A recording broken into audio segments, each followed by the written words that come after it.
black male defends himself, but he is, well, charged. Put up the picture full, man. I got a story to tell you. Trevor Moses. Trevor is 25 years of age. Trevor was arrested on the 6th of February and charged with second-degree battery after witnesses identified him in the January 26th surveillance video altercation between him and a 43-year-old Christopher J. Temple. Mr. Temple later died from his injuries. The video of the encounter shows Mr. Temple sneaking up on the young Mr. Trevor Moses. What you see here in the video, we have the still of the shot. This is the moment Mr. Temple, this is Christopher Temple, is seen sneaking up behind the 26-year-old Mr. Moses and throwing the first punch, okay? He threw the first punch. There is absolutely no ambiguity about what happened, none. All the witnesses saw it, surveillance caught it. The man threw the first punch, snuck him. Is what happened. Put it up. Now, a video screenshot shows Christopher Temple on the left and Trevor Moses before the encounter, okay? You clearly see it. Despite being snuck, despite being hit, punched, off guard, somehow Moses fought back and gained the upper hand, punching the taller man in the face, which ended up knocking him out cold, causing him to fall, strike his head on the concrete. This is what the witnesses told the police. Police said last week that surveillance footage from the Real-Time Crime Center supported witness accounts of the incident. That's according to station KTBS. However, video of the brawl taken from news reports and circulating widely on social media only reveals the moment when Temple delivered a crushing blow to the side of Moses' head, sparking a brutal fistfight in front of at least 24 witnesses. The bare-knuckle brawl resulted in the injury that ultimately caused Mr. Temple's death. However, the video does not show this exact moment, and it's not clear if this footage even exists. Atlanta Black Star was not able to pinpoint the purported tape of the second half of the altercation.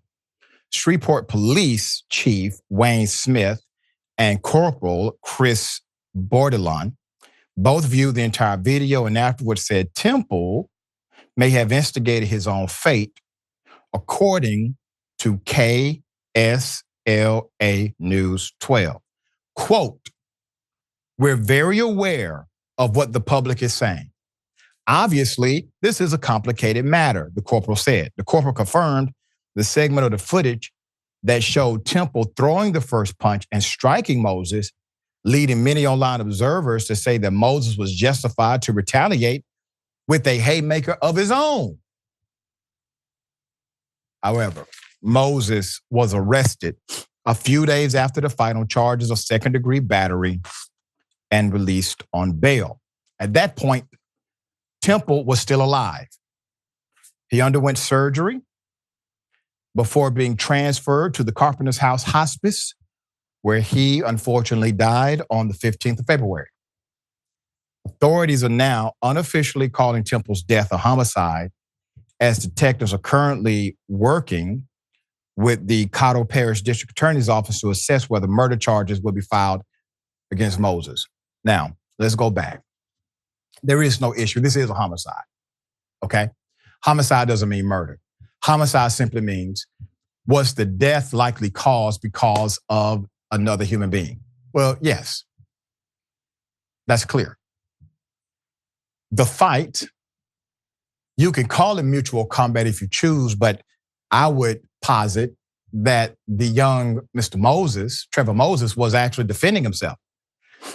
regardless if it's mutual combat or self-defense, that means the individual who's involved, the other person who's involved, is doing so voluntarily.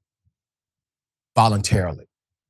Either they are engaging in mutual combat or they voluntarily decided to hit someone and the other person had to respond to self-defense. It is an unfortunate tragedy that the individual who landed the first punch died. I'm sure he has family who loves him. He may have children or young people that he mentors. I don't know. But I do know this. In the American legal justice system, you don't get to throw a punch and then somebody gets the upper hand on you and all of a sudden you are no longer the criminal. No, you started it. You're the one who instigated the entire brawl. Your physical violence brought this upon yourself. So now there's confusion. Now the corporal is saying, I know this is a complex matter. No, it is not. It is not complex because I guarantee you, if Mr. Moses would have snuck, would have hit, punched the other man in this unprovoked attack, there would be no confusion. There would be no argument. There would be no charges. It would be open and shut. But because a black male, a young black male at that, defended himself from an attacker, was able to somehow get the upper hand, because he could have easily been the person dead right now. He could have easily taken that same fall that the person who attacked him took. We're going to stay on top of this. It seems as if, due to the public sentiment that's involved, the police or the local prosecutor is weighing the political winds. Let's make sure they weigh the political winds justly, because there is absolutely no charge that should have been affixed to this young man whatsoever. All right, dear brother, what are your thoughts? Well, to quote the judge from the earlier segment, this is another instance of walking while black. Yeah. Unfortunately, this young man was walking along and this other guy comes up on him and does what he does. And to your point, if you defend yourself and this tragedy happens, it's tragic because the other gentleman who instigated the fight also had a life. And it's tragic that he started by hitting this other gentleman. And it's tragic now for Moses. This young gentleman's got what he's got to go through. And I'm sure he's also traumatized. Obviously, if you get in a fight, I don't think your instinct or your desire is to kill the other human being. It was a situation where he knocked him out, he hits his head, and here we are. So it's unfortunate across the board. But to your point, I hope that the prosecutors realize that this was self-defense. I mean, you get a situation like George Zimmerman and Trayvon Martin, where Trayvon Martin was minding his own business and George Zimmerman goes and shoots him and gets off on it. Yeah. Well, this gentleman was actually defending himself. And to your point about the color of his skin, as a Middle Eastern American, I always use that example when I say, if January 6th had been perpetrated by a bunch of Muslims that are Middle Eastern American, there would have been no pardons. They would have been taken away day one. And yet, because it happened by the people that it happened, who were quote unquote patriots, which means white Americans, They come out and they get pardoned. So here we are in this situation where, as you pointed out very well, if the roles were reversed, there wouldn't be any doubt of what the police would be doing. And in this case, right. I hope the police wisen up and they realize that Moses was defending himself. That's right. That's right.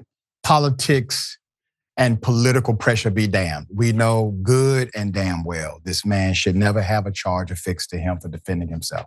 We'll bring you updates as they come. We're going to stay on top of it.